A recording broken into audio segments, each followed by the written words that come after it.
Football বিশ্বের সবচেয়ে বড় আসর 2026 বিশ্বকাপের ড্র কিন্তু হয়ে গেছে। আর এই ড্রয়ের পর থেকেই শুরু হয়ে গেছে নানা হিসাব নিকাশ, উত্তেজনা আর জল্পনা কল্পনা। তো চলুন আজ আমরা এই ড্রটাকে একটু কাটাছেঁড়া করে দেখি কার ভাগ্য খুলল আর কার কপালে চিন্তার ভাঁজ পড়ল। এই যে ড্রটা হলো, এখান থেকে কি কি মজার জিনিস বেরিয়ে এসেছে চলেন সেটাই একটু দেখি। আমরা কথা বলবো দুই চিরপ্রতিদ্বন্দ্বীর ভাগ্য নিয়ে, দেখব ব্রাজিলের গ্রুপটা আসলেই সহজ কিনা, আর আর্জেন্টিনার পথটা কি একদমই পরিষ্কার। সাথে থাকছে সুপারস্টারদের লড়াই আর এবারের গ্রুপ অফ ডেথের কথাও। ড্র শেষ হওয়ার পর যে বিষয়টা নিয়ে সবচেয়ে বেশি কথা হচ্ছে সেটা হলো দক্ষিণ আমেরিকার দুই জায়ান্ট ব্রাজিল আর আর্জেন্টিনার দুই রকম ভাগ্য। একদিকে ব্রাজিলের সমর্থকরা রীতিমতো টেনশনে, আর অন্যদিকে আর্জেন্টিনার ফ্যানরা বেশ খোশ মেজাজে। কিন্তু ব্যাপারটা ঠিক কি, কেন এই দুই রকম ছবি, চলুন একটু গভীরে গিয়ে দেখি। তো প্রথমে আসা যাক ব্রাজিলের কথায়। 5 বারের বিশ্ব চ্যাম্পিয়ন, তাদের গ্রুপটা দেখলে প্রথম নজরে কি মনে হয়? খুবই সোজা, তাই না? গ্রুপে আছে মরক্কো, স্কটল্যান্ড আর হাইতি। এখন কাগজে কলমে দেখলে তো মনেই হবে, আরে এ তো কোনো ব্যাপারই না ব্রাজিলের জন্য। সেলেসাও সমর্থকরা তো ভাবতেই পারেন যে গ্রুপ পর্ব খুব সহজেই পার হয়ে যাবে। কিন্তু আসলে কি গ্রুপটা এতটা সহজ? এখানে কিন্তু একটা কিন্তু আছে। ফুটবল বিশেষজ্ঞরা বলছেন দেখতে সহজ মনে হলেও এখানে বিপদ লুকিয়ে আছে। একটু ভুল হলেই কিন্তু ব্রাজিলও বিপদে পড়তে পারে।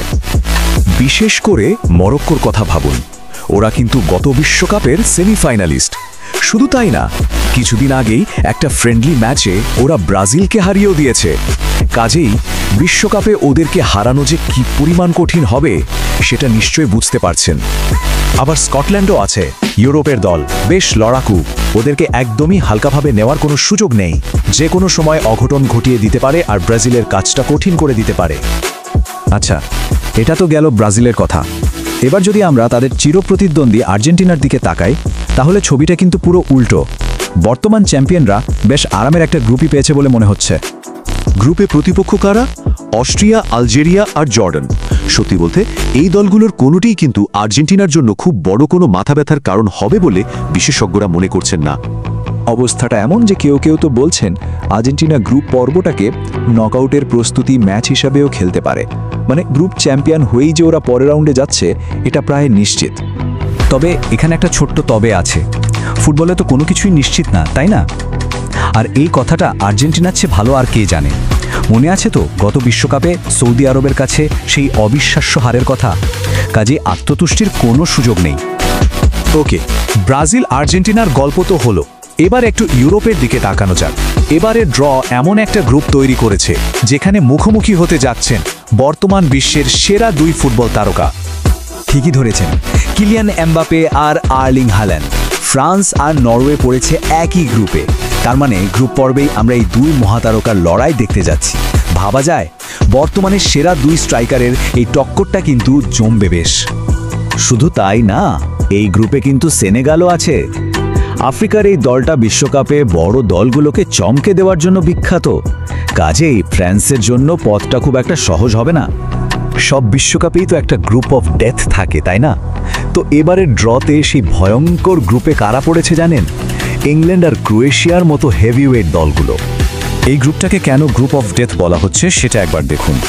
একদিকে ইংল্যান্ড, যারা সবসময় ফেভারিট, আরেকদিকে ক্রোয়েশিয়া, যারা বিশ্বকাপে বরাবরই ভালো খেলে। সাথে আছে আফ্রিকার অন্যতম সেরা দল ঘানা। মানে তিনটা শক্তিশালী দল পরের রাউন্ডে যাওয়ার জন্য যে কি পরিমাণ লড়াই হবে তার বলার অপেক্ষা রাখে না। তো সব মিলিয়ে 2026 বিশ্বকাপের ড্র কিন্তু আমাদের সামনে দারুণ কিছু সমীকরণ এনে দিয়েছে। তবে একটা কথা ভুলে গেলে চলবে না, গ্রুপ পর্বটা কিন্তু গল্পের কেবল শুরু। হ্যাঁ, ড্র দেখে অনেক কিছু মনে হতে পারে।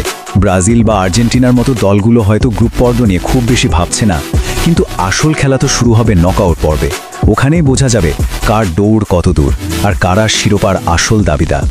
শেষ পর্যন্ত প্রশ্নটা এটাই যে টুর্নামেন্টে একটা ছোট্ট ভুল একটা দেশের স্বপ্ন ভেঙে চুরমার করে দিতে পারে। সেখানে স্নায়ুর চাপ সামলে শেষ হাসিটা হাসবে কারা? এর উত্তর জানতে আমাদের অপেক্ষা করতেই হবে।